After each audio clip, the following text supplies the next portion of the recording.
Hello everybody, Assassinator back with a different type of video than I usually do, because this one I'm going to be talking about why I went digital. So why I went from collecting physical games to buying only digital games.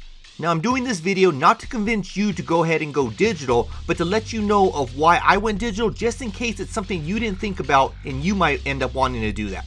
Now I'm going to start off as saying I am a collector. I own over 1,000 games and I prefer physical. But the writing is on the wall, and we're getting closer to a future where they won't offer a physical disc option. So here are the other reasons why I went all digital about a month ago. So we're going to start off with backwards compatibility. I don't see it stopping with future Xbox consoles, as Xbox has made it a must-have feature, and that is why Sony even followed suit and added it as a feature on the PS5.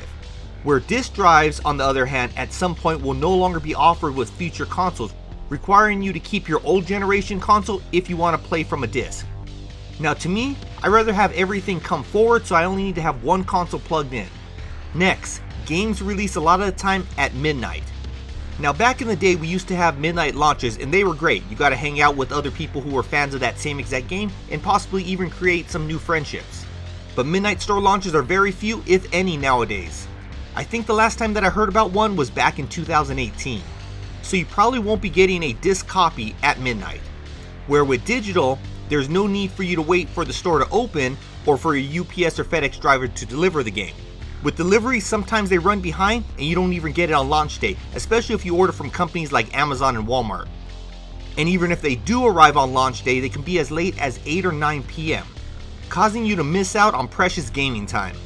And even if you get it by store pickup, it still takes time to travel to the store, go inside, wait in line, and pick it up. So with digital, you save time there. Now the digital versions of the game sometimes launch hours before the regular version, especially with the Xbox. You can't switch it to the time zone of New Zealand, which usually means you get to play it hours early. And it doesn't affect the game at all, and after it releases in your time zone, you can go ahead and switch it back. Then you got preloading.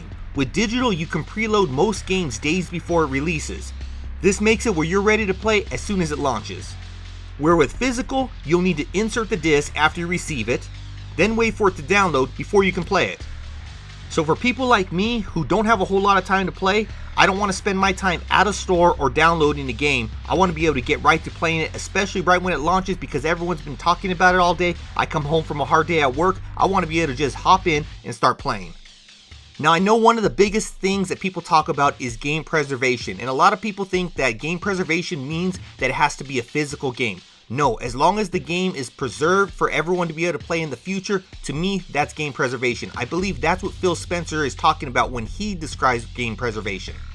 So more on that topic, the full game is not on most discs and require a download, especially with the games nowadays. And a lot of the games require a day one patch because basically the game is broken and might even have where you can't even complete the game without a patch. And patches require a server download, which is probably the same exact server that you need to access in order to download your digital copy. So if it goes down for the digital copy, it's going down for the patch, which means you're probably stuck with a broken game if you have a physical copy. Next up is the topic of game sharing. So you can share your games with one other person.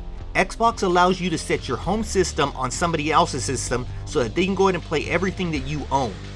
And it doesn't affect you because you can still play those games at the same exact time. You could even play together.